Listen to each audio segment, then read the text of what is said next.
आप देख रहे हैं न्यूज़ सैर इंडिया और मैं हूं अरफाज अहमद डैंग। कल एक स्टोरी हमने आपको बताई थी जिसमें एक महिला बानिहाल की रहने वाली डिस्ट्रिक्ट रामबन की जम्मू में प्रेस क्लब में एक स्टेटमेंट देती है जिसमें वो इल्ज़ाम लगाती है वकार रसूल साहब के ऊपर, जो कि कांग्रेस के सीनियर लीडर व एक्स मंत्री रह चुके हैं। उन्हीं सब पे चर्चा करने के लिए हमारे साथ खुद वकार रसूल साहब हैं और इनसे हम जानेंगे कि जो इल्ज़ामात उनके द्वारा लगाए गए थे उसमें कितनी सच्चाई है। सर, स्वागत है आपका न्यूज़ सैर इंडिया में। और क्या कहना चाहेंगे जो ये उनके द्वारा एक स्टेटमेंट दिया गया? देखिए, मैंने भी वो सुबह देखा है, रात को मैंने देखा नहीं। किसी ने मुझे व्हाट्सएप पे भेजा था स्टेटमेंट उस औरत का। तो असल में क्या है कि वो हमसाया हैं हमारे, ऐसी बात ही नहीं है। वो मीर बरादरी से हैं और हम वानी बरादरी से हैं। हम अपने हिस्से पे हैं, वो अपने हिस्से पे हैं। कोई ज़मीन का कुछ नहीं है लेना देना।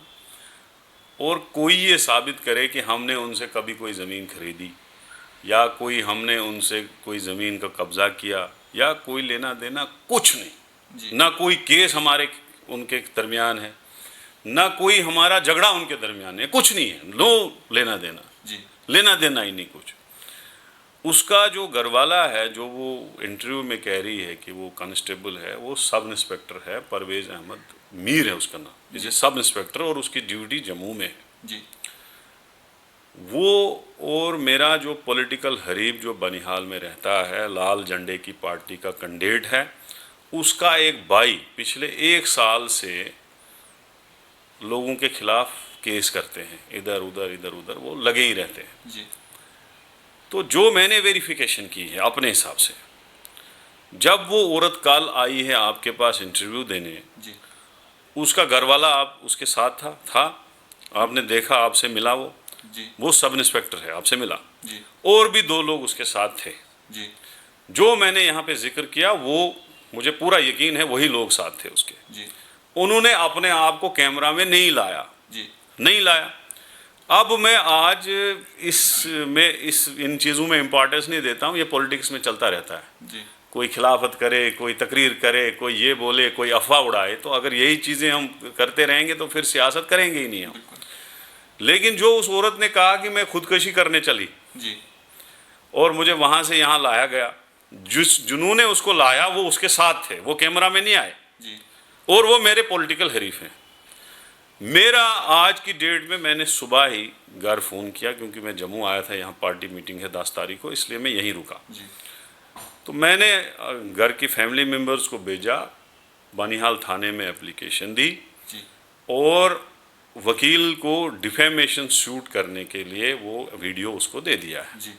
जो ही वो कागज़ आता है वो मैं आपको दे दूंगा। तो ये सारा पॉलिटिकल मोटिवेटेड है। हाँ, एक चीज़ है, वो खुद सब इंस्पेक्टर है, उसका भाई है हवालदार, उसका नाम है शबीर अहमद मीर। शबीर अहमद मीर मेरे साथ पीएसओ है, वो डिस्ट्रिक्ट रामबन से ड्यूटी है। उनकी आपस में कहीं घर में हो सकती है ज़मीन का झगड़ा, मेरा कोई लेना देना नहीं है उसमें। मे भी कोई हिस्से की झगड़ा वगड़ा हो तो उसका मत होगा, लेकिन मेरा कोई पर्सनली लेना देना उसके साथ कोई लेना देना नहीं है। तो अब उसको वो मैंने जो अभी तक पता किया, क्योंकि मैं 7, 8, 10 साल से उनसे मिला भी नहीं हूँ, मैंने जो पता किया वो औरत जो है डिप्रेशन की दवाई खाती है। वो डिप्रेशन में है, बहुत उसको प्रॉब्लम है। और भी मत होगा फैमिली में किसी को, लेकिन उसको भी है। तो मैंने सोचा कि कल को वो कोई खुदकशी ना करे तो सुशांत सिंह राजपूत वाला केस मुझ गरीब के ऊपर चढ़ जाएगा मुफ्त में। तो मैंने इसलिए स्टेटमेंट दे दी कि मेरा कोई ज़मीन का लेना देना नहीं है। इवन मैं district DC office, DC Raman को भी एक लेटर लिख रहा हूँ, एसएसपी को भी लेटर लिख रहा हूँ, ये इंटरव्यू साथ दे रहा हूँ कि इसकी आप वेरिफिकेशन करो कि कोई ये जो इल्ज़ाम लगा रहे हैं। और हमारा क्लियर रहा है, 10 साल हम रहे पावर में, कोई ये नहीं कह सकता कि हमने किसी मुलाजिम को तंग किया, हमने किसी की ज़मीन खाई। इवन हमारी ही ज़मीन लोगों के नीचे, हमने किसी की ज़मीन, गुंडे पाले, हमारे पास है ही नहीं कोई गुंडा, हमने कभी कोई गुंडा पाला ही नहीं। हमारा नीट एंड क्लीन इमेज है और इंशाल्लाह इस वक्त भी लोग हमारे साथ उसी क्लीन इमेज के तहत हैं। और ये जो मेरे मुखालिफ हैं, खुसूसन जो मैंने कहा लाल झंडे वाले, ये पिछले 1 साल से लगे हैं हर डिपार्टमेंट में, ये चाहे विजिलेंस हो, चाहे वो जो एलजी हो, सब हो, चाहे इनकम टैक्स हो, चाहे कोई भी डिपार्टमेंट ने छोड़ा ही नहीं जहां इन रजिस्ट्रियां नहीं लिखी।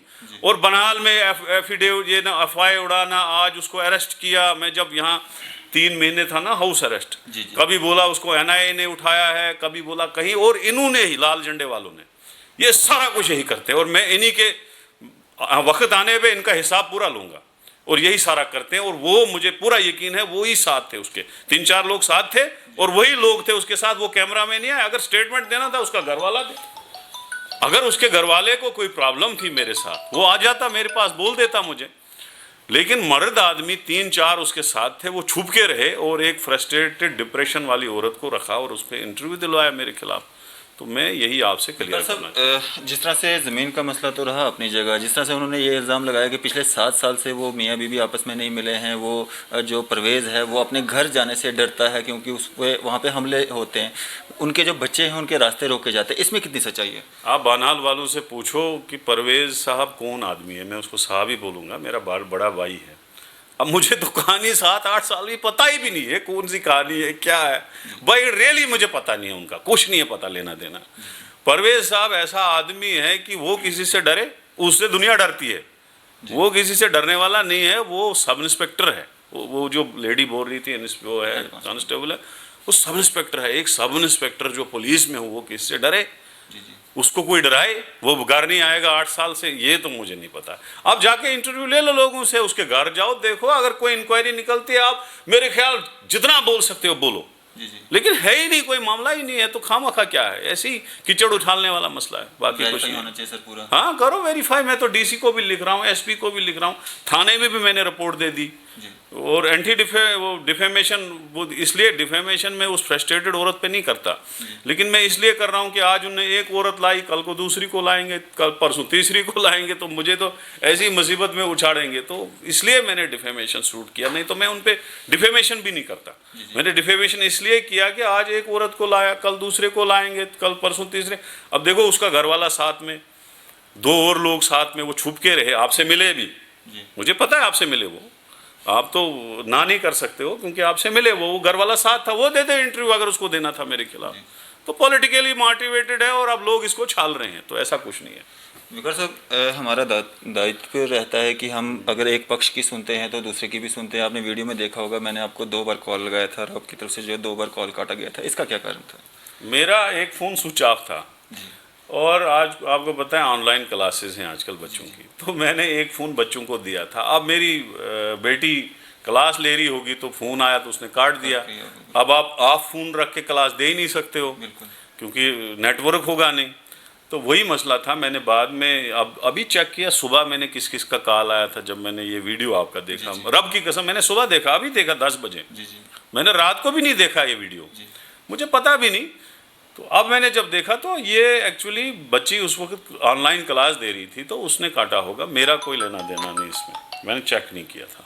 चलो सर, शुक्रिया हमारे बातचीत करने के लिए और अपना कीमती समय देने के लिए। ये थे हमारे साथ विकार रसूल साहब, जो कि एक्स मंत्री व कांग्रेस के सीनियर लीडर हैं और जिनका साफ तौर पे कहना है जो कल एक महिला के द्वारा इन पे इल्ज़ामात लगाए गए थे वो सरासर बेबुनियाद हैं और बेसलेस हैं। और हमारा जो कर्तव्य बनता है कि हम अगर एक पक्ष की बात सामने लोगों के सामने लाते हैं तो दूसरे पक्ष को भी उतना ही मौका मिलना चाहिए कि वो भी अपनी बात जो है लोगों तक रख सके। फिर आम जनता का उस पर क्या रिएक्ट रहता है वो आम जनता पे रहता है। फिलहाल इसी तरह की अपडेट्स के लिए आप देखते रहिए न्यूज़ शहर इंडिया। न्यूज़ शहर इंडिया के लिए मैं हरफाज़ अहमद डैंग, कैमरामैन शाहनवाज के साथ।